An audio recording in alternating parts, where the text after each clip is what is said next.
Sing, sing unto God, sing, sing, ye kingdoms of the earth, oh, sing praises unto the Lord, oh, sing praises unto the Lord, praises unto the Lord, praises unto God, praises unto God, praise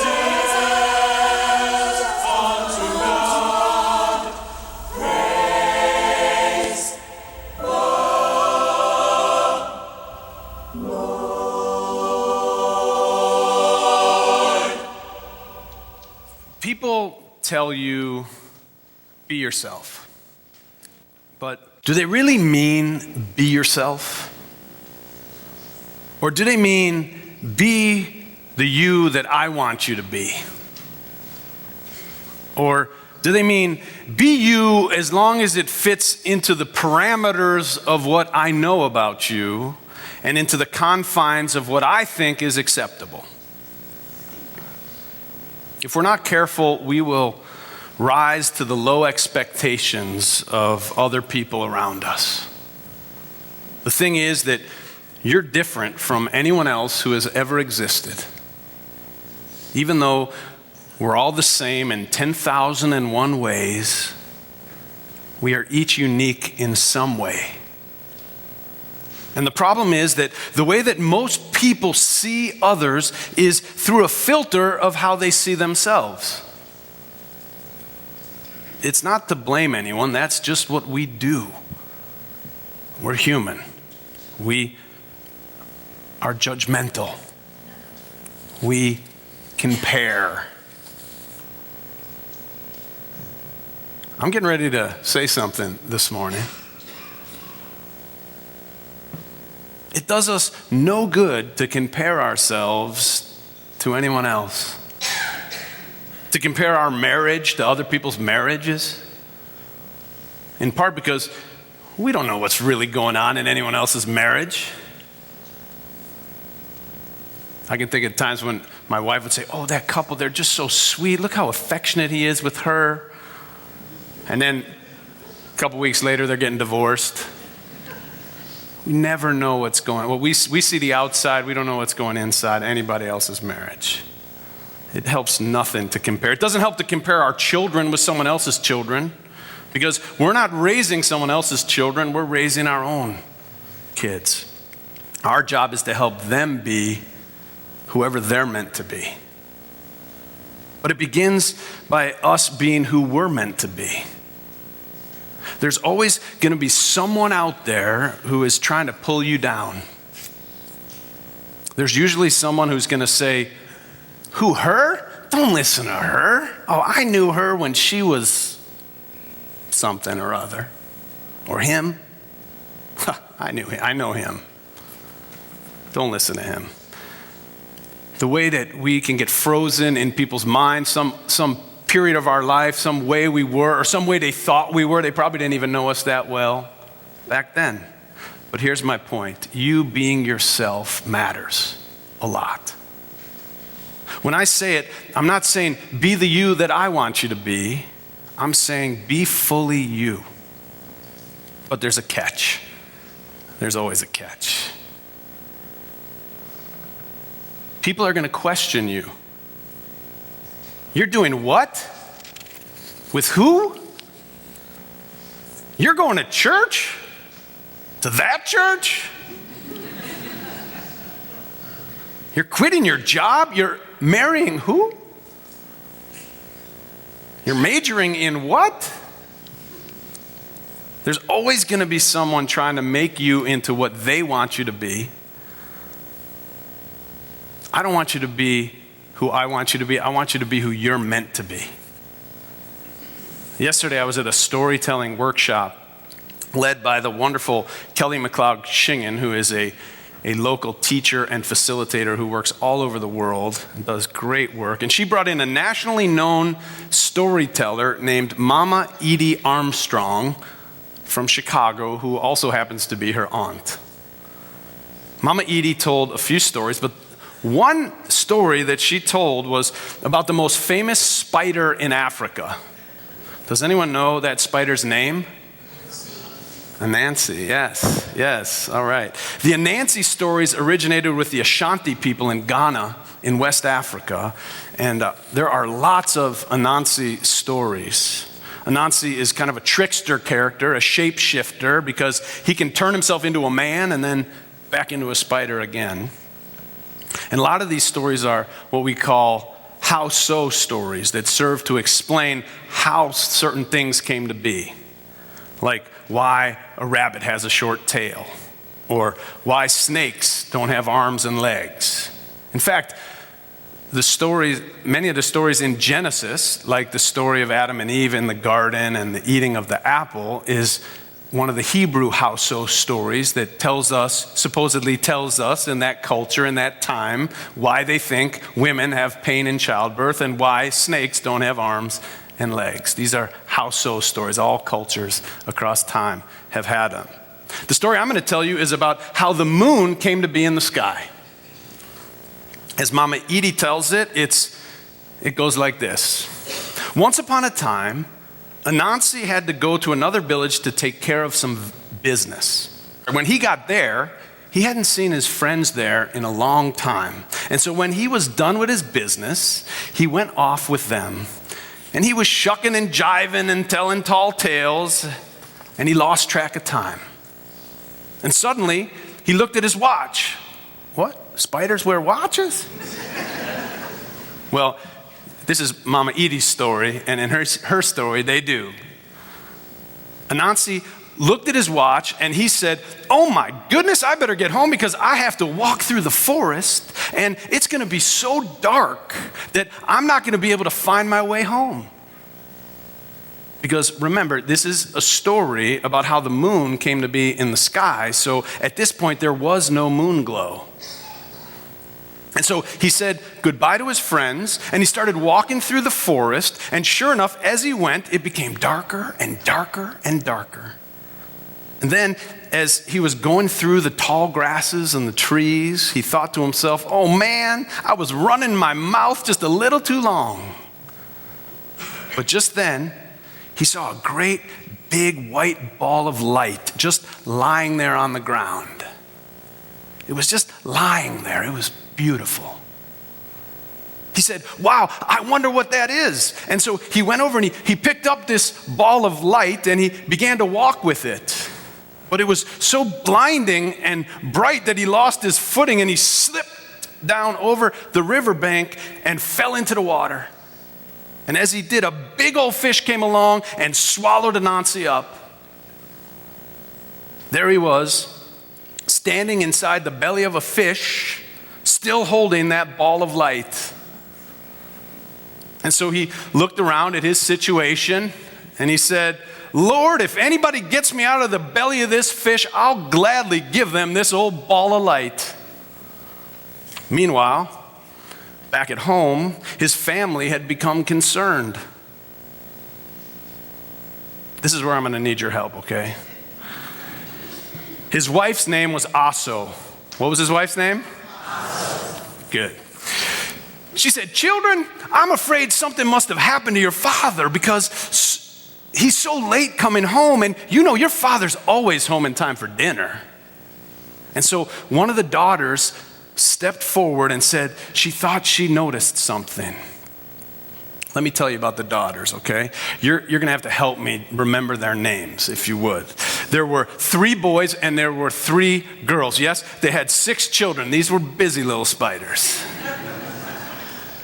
And the first girl's name was Sea Trouble. What was her name? Sea Trouble. That's right. And the second girl's name was River Drinker. Thank you. The third girl's name was Cushion. All right. The first boy was Road Builder. All right. And the second was Game Skinner. And the third boy was Stone Thrower. Y'all are looking like, how are we going to remember all this? Like, Asabi's concentrating so hard down there. So, Anansi's wife, whose name was? All right. Aso came along and said, "Children, I think something must have happened to your father. And one of the daughters stepped forward and said, "Mama, oh mama, I think I sense something is wrong." Who do you think that daughter was? See trouble, good.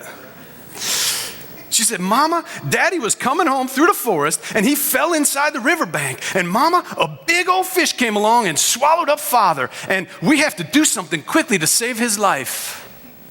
So one of the sons stepped forward and said, "You know what we need? We need a path to get us down to the river real quickly." Who do you think that son was? Road builder. That's right. Road builder took some bricks and he forged a path, and off went the spider family down the road. When they got to the river's edge, everything was so dark, and all they could do was hear the sound of the water, swish, swish, swish. And that's when one of the daughters stepped forward and she said, "There's just too much water here. I got to just move some of this water out of the way." Who do you think that daughter was? River drinker. So she, river drinker, stuck her tongue into the water and slurped it all up. And when she was done, she was all filled up and she went to sit down over on the side of the bank. And then one of the sons came up and he looked out now at this dry riverbed. But when he looked out into the horizon to where the river would have met the sky, he thought that he saw the shadow of a fish jumping up and down and up and down. And he said, "Aha! I bet that's the fish that's got our father. I'm going to go take my knife and I'm going to go get him out." Who's that son? Game Skinner, all right. Game Skinner went inside the riverbed and he got that fish and he struggled with him and he struggled with him and he used his knife, and pretty soon out popped Anansi. And he was still holding that ball of light.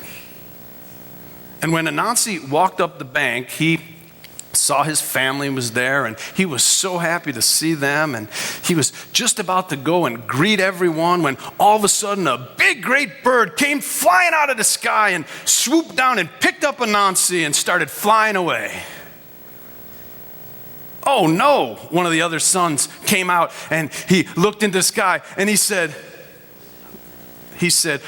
"I'm going to get that bird. I'm going to get that bird." Who do you think that was?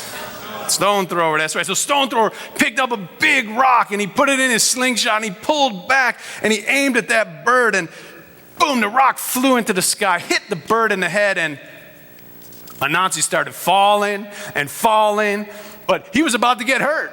And so who was the daughter who came to help him out? That's right, Cushion.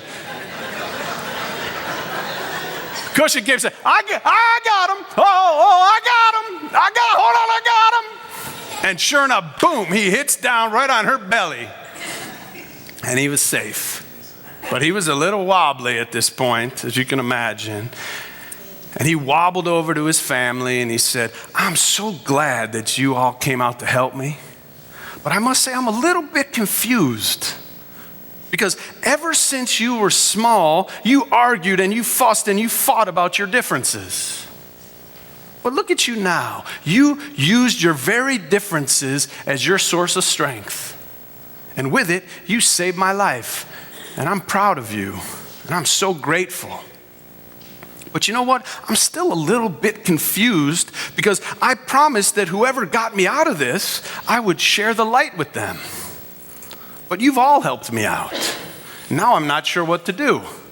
And so his wife Aso said, "I'll tell you what to do. Why don't we pray to the sky god and ask him?" And so they did. And Anansi looked up and said, "Sky god, what should I do? I want to share this light with everybody." And the sky god said, "I'll tell you what. Since you came to me in your time of need, I'm going to help you out with this one. You take that ball of light and you toss it up to me, and I'll put it in a place where everybody will enjoy the light." And so they did, all together, lifted that ball of light and threw it up into the sky, where it has sit ever since, shining and bringing light to people through all time. So what does this have to do with you and all souls? Everything. We all bring something different.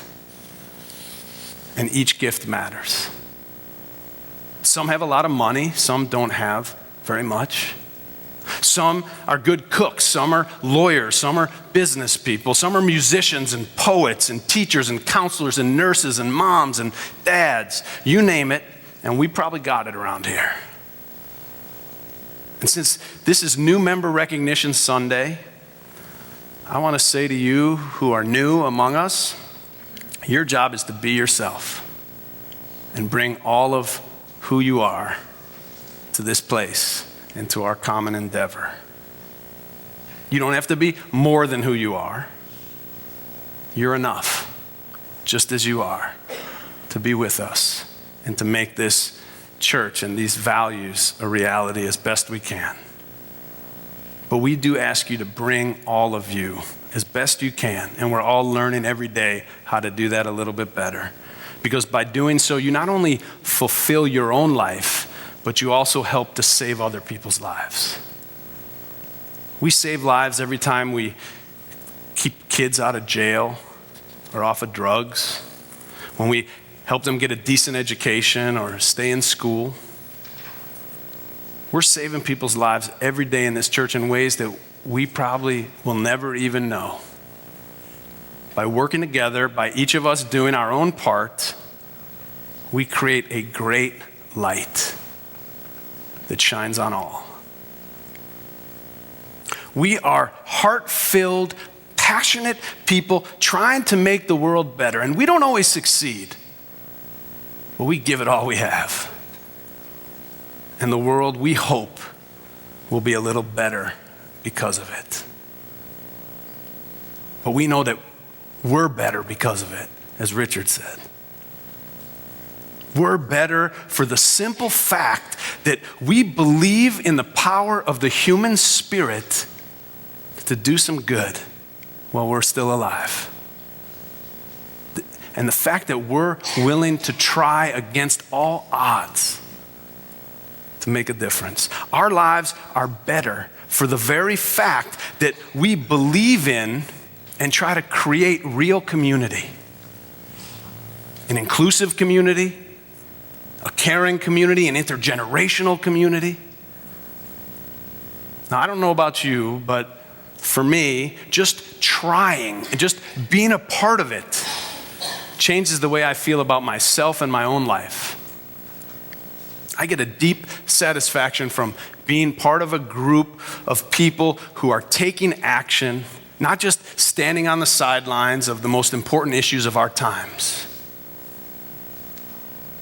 I find deep meaning in teaming up with diverse and hopeful people who are trying to be a part of transformational change in our own times, trying to face the most pressing and thorny issues that surround us, on race, on the environment, on criminal justice and education, on immigration and reproductive justice, and so many more.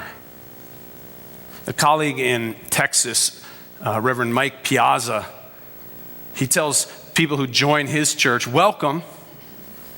Joining this church means that now you're taking off your bib and you're going to put on an apron. You stop just being a consumer and now you become a producer. You've stopped being just a guest and now you're going to be a host with the rest of us. You stop renting and now you become an owner, a full partner in this enterprise of all souls. So get out your apron. We're glad you're here. We need some help.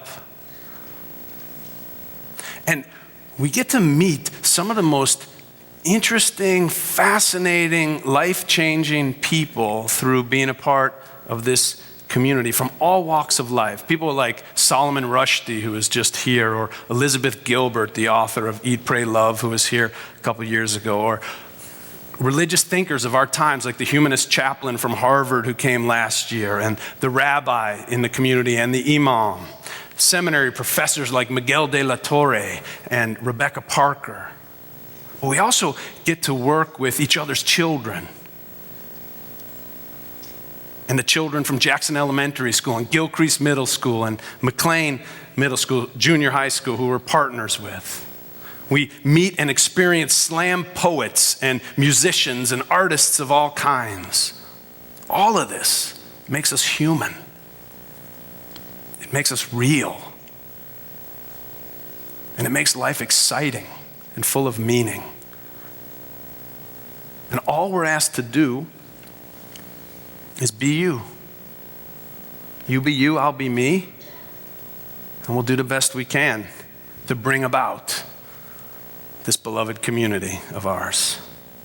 Financially, if all you can bring is $1 a week, or if you can bring $1,000 a week, and we've got people all the way across that spectrum, it's about bringing your best, bringing what you can in this time, this year, on behalf of all of what we're trying to do and be. Because it says, I'm all in, I'm a full partner in what we're trying to do. It's not a matter of how much we give. It's a matter of giving all we can. In fact, church is the most countercultural institution in America. What do I mean by that? I mean that unlike almost everywhere else outside of church, here you do not get what you pay for. We pay what we can, and we all benefit the same ways. Whether you give $50 a year or $50,000 a year, we all get the same building, the same choirs and choir directors, the same classes and caring ministers, the same programs and sermons and memorial services and weddings and love. And it only works because people give what they can. We're not forced to. It's not going to keep you out of hell. Maybe hell in this life. So that we can all enjoy that light of goodness, of loving kindness, of hope for the little time that we have on earth, and be grateful for one another for whatever we can do. Now, where else besides church? The children of millionaires go to class with homeless children. It's a beautiful thing, and everybody knows that it's important and that we're getting something from one another. And we want to be here. And that everybody is enough, just as we are. As long as we give our best, there's no stopping what we can do. And there's no end to the possibilities of what we can make of this place. I need to ask you to do one thing today. I hope you can do that. Will you do that for me? One thing today. I just want you to go at least pick up your card when you walk out here. They've made short rows to try to keep it moving, so it'll only take you a few minutes. Pick up your pledge card. If you don't have one, if you've never given to the church before, they have some blank ones. But this is for 2016. And it's just so that we know, as we set the budget in the next few weeks, how much money we have so we can do it responsibly. And we need some things. We need some new things in this church. And so I need you to do what you can. We need some more ministerial support. We don't have all the ministers we've had in the past. And we just have the three of us. Dave's not going to be here for all of 2016. So we need some more ministerial support. We need a little bit more money for that. We also need a new van, a handicap accessible shuttle for our children who are handicapped, for our elders. We need, if you've driven in and out of the parking lot, we need some help repaving some parts of the asphalt. This building's got some issues. We got to keep it going. So please, what we need you to do is just do what you can, no more and no less. And hopefully, like Richard said, it feels good. It feels good to be a part of this place. It feels good to give what we can. We ask people to give 5% of their income, if they can, to the church. We hope people will give 10%. This is kind of a good number that's been used by cultures all around time, but we don't expect it all to come to the church. There's lots of worthy causes out there, but we hope and we ask if you can to give 5% to the church and give the rest wherever you can. Whatever makes your heart sing, whatever makes you happy. Whatever makes you feel like you're really making a difference. So that's what I'm asking you to do today. Pick up your cards. If you get it in today, which we'd love, that's if you want to really make me happy and really do everything you can do for the church. fill it out and just hand it in and let us not have to call you and hunt you down and mail you stuff, and just help us out. Do your part. It's just so great when people just do their part and help us make this church what it is. I need you to know that being yourself is enough around here. Whatever you can do, we love you for it. Your job is to be you. My job is to be me. Our job is to bring what we can to the table. Know that this is a very special place. This is a really important time in the life of this church. We're going through some changes and transitions. It's exciting. It's pregnant with possibilities. And I appreciate you adding your steam to what we're doing. We can't do it without you. You matter a lot. You matter a lot. I love you. Amen.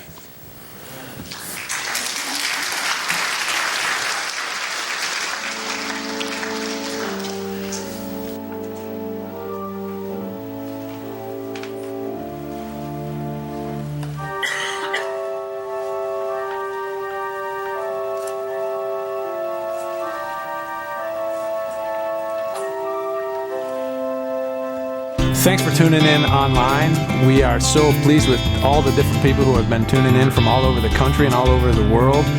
If you have a chance to send me an email or connect with me in some way, let me know what you're finding, why you tune in, and what you're getting out of it. I would love to hear from you. And if you get a chance to make a gift to support this ministry, to become a partner, we would love to partner with you and have you be a friend of the church and somebody who is actually supporting us to create this congregation and the world that we're trying to create together. You can be a part of it, and every gift of every amount makes a difference. We really appreciate your support.